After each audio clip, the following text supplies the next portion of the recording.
You might call this just a game, but it's the product of a British industry that's worth over £1.4 billion a year.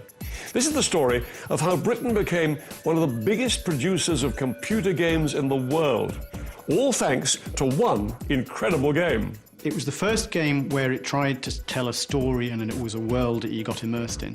We've managed to track down the two Cambridge undergraduates who created the world's first fully 3D computer game.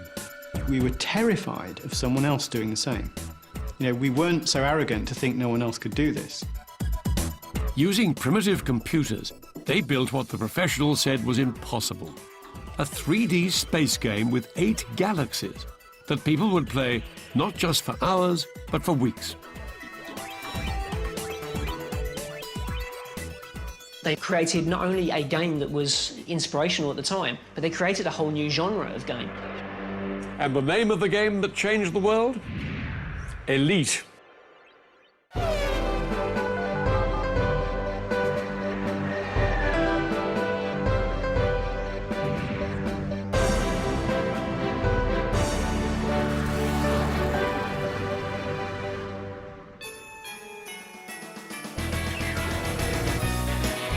The world of computer games started changing the moment David Braben opened his Christmas present in 1981. Inside the wrapping paper was an Acorn Atom, one of the very first home computers. That was a wonderful moment. I was very, very excited. It was a fascinating device, and I think it really captured my imagination. I really loved the sort of things you could do with computers. On the other side of London was another computer-mad teenager, Ian Bell. He was working for his dad, but the best thing about the job was he got to play with the Office Micro. When I had access to a computer, I would learn how to use it and play around with it. In the lunch hour and after work, while waiting my father to go home, I used to program games, just doing it for fun. Until the 80s, computers had been enormous and expensive machines, serious pieces of hardware for large corporations, programmed to produce endless, boring printouts. But then they became cheap and were getting into our homes. They were nothing like the home computers we know today. To make them do anything, you'd have to program them yourself. When you first switch it on, all you get is a little greater than sign in the top of the screen. And then it's a case of leafing through this great huge manual to work out what to do next. There was no software. No software meant that in 1981, home computers needed to be programmed in a laborious language called BASIC. I ask you, all I get after 10 minutes of programming are the words, "Hello, Peter." Terrific! But let's face it, very, very basic. Despite the limitations of the BASIC programming language, to teenagers like David and Ian, the home computer opened the door to a whole new world. Kids could just get in there and program it to do exactly what they wanted it to do. They started writing games, which are the things that they wanted. They wanted to be entertained, and they could make these things do it. Back in 1981, computer games were as limited as the computers on which they were played. Simple two-dimensional affairs like Pong or Space Invaders. Space Invaders was quite an interesting game. It was compulsive. Pong and stuff I didn't think much of. I didn't really think much of most of the early games. There was an expectation that, for example, a game would take 10 minutes to play through. There was an expectation that it would have 3 lives. There was an expectation it would have a score. And all of these things had almost become written in stone, which is utterly ridiculous. Those early 2D games were produced by some of the biggest companies in the world, like EMI and Atari. But David had bigger ideas. He wanted to do something no one else had ever done, something that the big companies thought was impossible. I was very, very excited by 3D graphics even before I had a computer, because I thought, oh, it can't be that hard, as an arrogant teenager might do. But the received wisdom at that time was that you couldn't do it on a home computer. The key problem in creating 3D was lack of memory. Just to give you an idea how things have changed, this mobile phone has 250,000 times the memory of David's new Atom. Very quickly, the computer memory was full with this data, and the 3D that I first tried doing was really, really slow. It had taken him months of programming to produce a simple, spinning spaceship. But David had created the impossible: 3 dimensions on a tiny home computer. To me, it looked amazing, and I knew I was onto something that was exciting. Now, that might be because I'm a bit of a sado and okay, maybe slightly obsessed by that sort of thing. It triggered in me this sort of feeling of wonder that you can create a world. David might have created a 3-dimensional rocket, but it was only a demonstration, not a game. What ultimately became Elite started when he arrived at Jesus College, Cambridge, and met a young maths student, Ian Bell. My first impression of Ian when I met him at Cambridge was, I think a lot of people could probably guess. He's a really nice guy, but when you first look at him, he does look a bit odd. I describe myself as a fairly geeky, politically naive, intellectual, academic type. In some respects, we were quite alike, and in other respects, we were immensely different. Almost from their first meeting, Ian and David began collaborating on what would become one of the most groundbreaking computer games in history. This was a marriage made in heaven. What David and Ian dared to dream about was not just a game you played, but a fully 3D world in which you lived.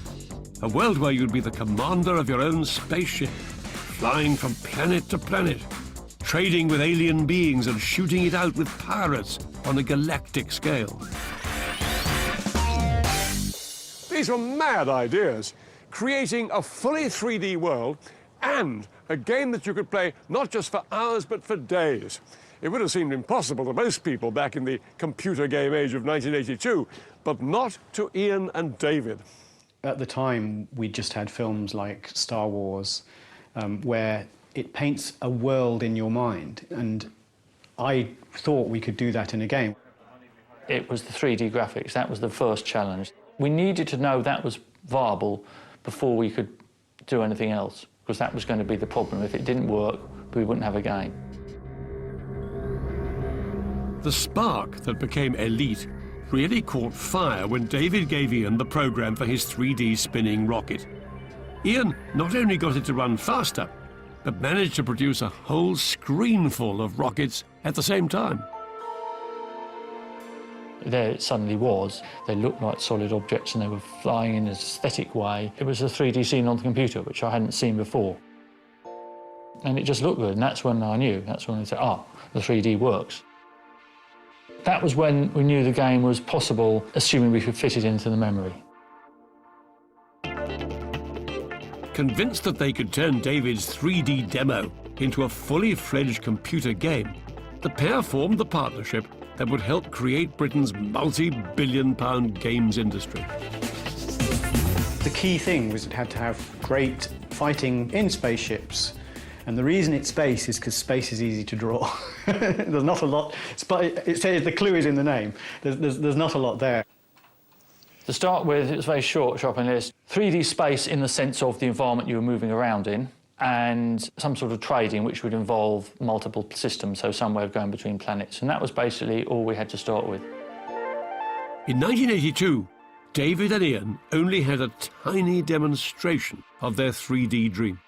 Now they had to achieve something even more incredible: to turn their 3D rotating rocket not just into a fully functioning universe, but into a game that people wanted to buy.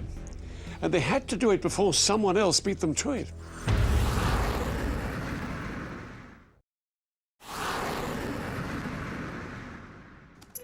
In 1982, when Space Invaders was as good as it got, 2 Cambridge undergraduates were attempting to revolutionize the computer game industry, creating the world's first fully 3D computer game.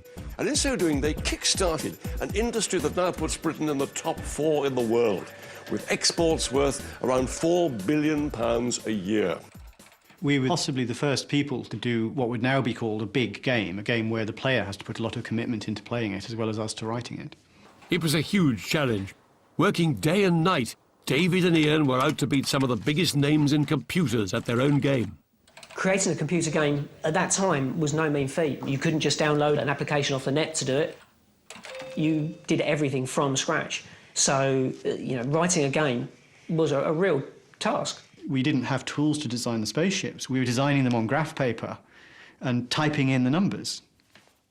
We had no error checking or anything. The code had to be right. And so if it didn't work, we would then have to pore over the code to figure out why it didn't work. And that does become quite an obsessive process. You had to be very motivated to do something. As ever, memory was their problem. Our heroes were now using the new BBC Micro, boasting a mouth-watering 18K of usable memory.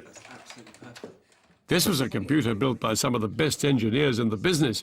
Yet the first thing David and Ian did was make it work better, pushing the usable memory from 18K to 22K. Let's try and put this into some kind of perspective. This email here, 675 words, took 22 kilobytes of my computer's memory. Now, what Ian and David were trying to do was to use that amount of computing power to create a universe in 3 dimensions. We'd worked out that we could only afford a few thousand bytes, that's a few thousand letters worth of space to store the whole world. To try and achieve their 3D dream, David and Ian started programming in the new computer language called assembly. Very hard to master, but using far less computer memory than BASIC. Programming in assembly language is a very different animal from programming in BASIC. You're programming down to the metal, which means you're telling the chips on the board exactly what you want them to do. Because of that, you can get a lot more programming into a smaller space. The program has no fat on it. But a tiny amount of memory was not their only worry. The world of computer games was changing fast, and there was always the possibility that one of the big companies might produce a 3D game first. Our main worry was that someone else would do it, because as soon as we found out that it was possible, it would then become possible that someone else was doing it too. We were terrified of someone else doing the same. We weren't so arrogant to think no one else could do this. So that's why we were very, very secretive. Every spare moment, not taken up by their degrees, was spent on developing their game. What had begun as a hobby would have to become a business if it were to justify the amount of time they were devoting to it. But would anyone be interested? Their game was so different to anything on the market that there was the worry that no one would understand it. We knew we had a viable product technically then. We didn't know for sure we had a saleable game, something that could be successfully marketed or that people would want to play. All we knew is that we could create something we would want to play. In the autumn of 1982, David and Ian could wait no longer. It was time to see what the computer game industry thought of their creation. I was very excited. I was very proud of what we've done. Demonstrating it to one of the biggest entertainment publishers in the world, the mighty Thorn EMI, was a do-or-die moment. And we showed it to them, and they said very, very interesting technical demonstration. But we don't think it's going to work as a game. Everything we liked about it, they didn't like. My first feeling was, oh no, what if they're right? Thorn EMI's big hit that year was River Rescue, a classic 2D game like this, which ticked all the boxes a game was meant to have in those days. They wanted what we used to call the 7 golden eggs scenario, where you had some sort of mission throughout the game which you had to find the 7 golden eggs scattered around the galaxies, and once you'd found them, you'd won. People want to play for 10 minutes. People want 3 lives. You know, they want to score. You're changing all this. And they gave us a rejection letter. They were looking at it from a marketing perspective based on games that were already out. They weren't seeing what was there. And that did frustrate me and annoy me.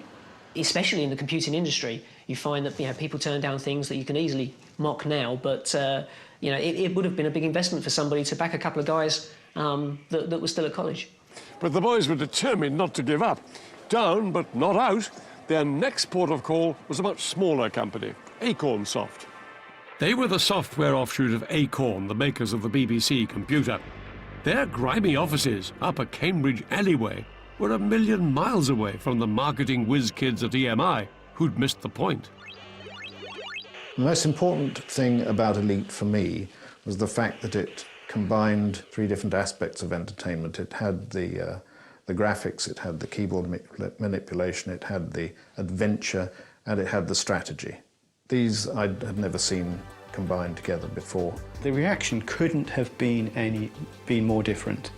The Acorn Soft were truly impressed, I think it would be fair to say. We knew people liked it, which was very gratifying.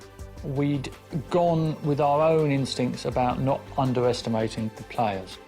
We were treating the players like adults, in a sense, even though they were mostly children, and it worked. David and Ian were at the beginning of something really exciting, a few jaw-dropping scenes. With Acorn Soft backing them, the demo could now be turned into a fully blown game. But then came the news they'd been dreading. Someone had claimed to have created a 3D game for the Sinclair ZX computer. But when they finally got a copy, it only confirmed how far ahead of the competition they still were. It wasn't really 3D. It was you were a camera looking at a 3D world, but the camera wasn't rotating. You couldn't sort of roll over. You couldn't jump up over the walls. It's not 3D in the sense of Elite, which is where there's no preferred direction. You're genuinely in space. The heat was on. Ian and David really had to up their game now. Their struggle was to create the universe in just 22K of memory. We would spend ages finding what we call byte savings. If you spent 2 hours staring at the code and you managed to save 3 bytes, you consider that time well spent, which just seems crazy now, but it was so crucial. Incredibly, they found the answer, but not at the cutting edge of computing. They turned the clocks back 800 years and enlisted the help of this chap, Leonardo Fibonacci, a 13th century mathematician. Fibonacci had discovered a way of generating seemingly random numbers using a very simple formula. His formula explained patterns in nature. Now David and Ian wanted to use his formula to create galaxies. That is such a powerful technique that you can generate anything by that, whether it's the layout of stars in a galaxy or whether it's to create a character's name. Suddenly, 22K of memory could accommodate all the galaxies they'd ever dreamt of. We realised that we could have as big a universe as we wanted. The universe they dreamed of would have 2,500 planets, each with its own alien race, and it'd be spread across 8 separate galaxies. Elite on a screen was clearly meant to remind you of 2001: Space Odyssey. What was quite astonishing about it was that it seemed to mimic what was happening in 2000: Space Odyssey really rather well. It was now the spring of 1984, and Ian and David were still refining their game in every moment of spare time they had. But Acorn Soft were keen to get it to market as soon as possible. After 18 months of mounting tension, Acorn Soft called a halt. They made a decision. They would begin production. Elite now had all the ingredients needed to change the world of computer games forever. And Acorn Soft were determined that it would get the full Hollywood treatment. Selling at twice the price of rival games, it would even come with its own novel. I think Elite was much more than just about the 3D graphics. It was about the universe that you could fly around. It was about the novel that came with the book that set the whole scene and really put you in the game. It's probably one of the first times I think that a game had ever been packaged like that. Acorn were determined this was going to be big. They decided to do something that had never been done before, to give the game a major launch by hiring an entire theme park for a day.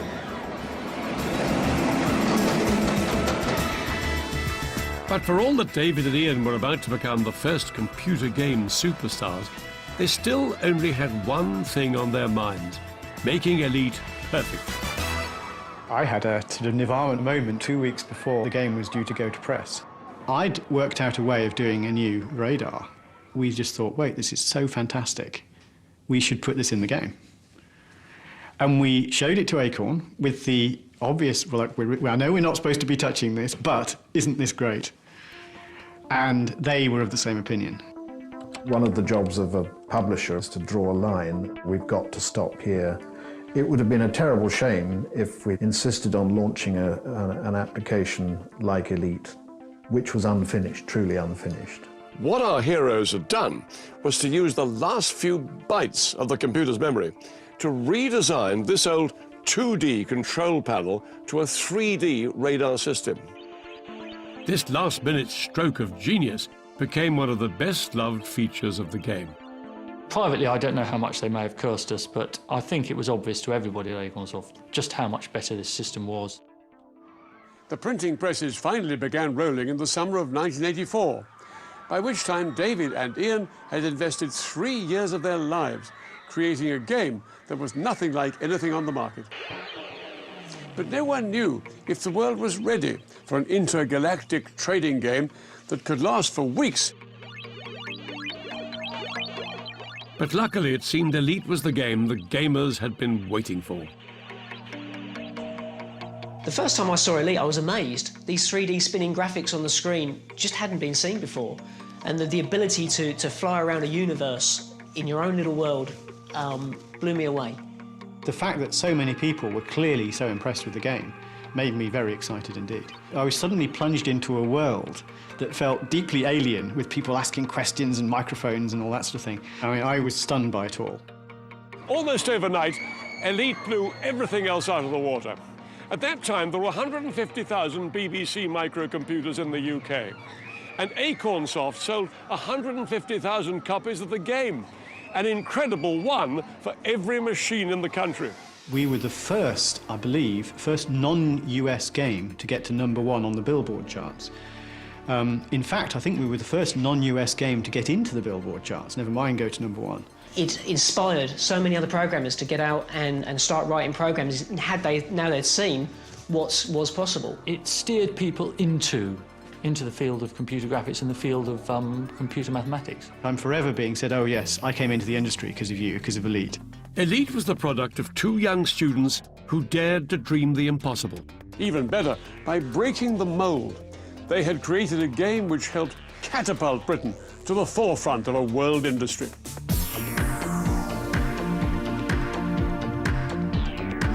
It's Superstars next here on 5, and Mike Catt faces up to Kelly Holmes to play against Steve Redgrave in the final. There's blood, sweat, tears and tantrums in Superstars next on 5.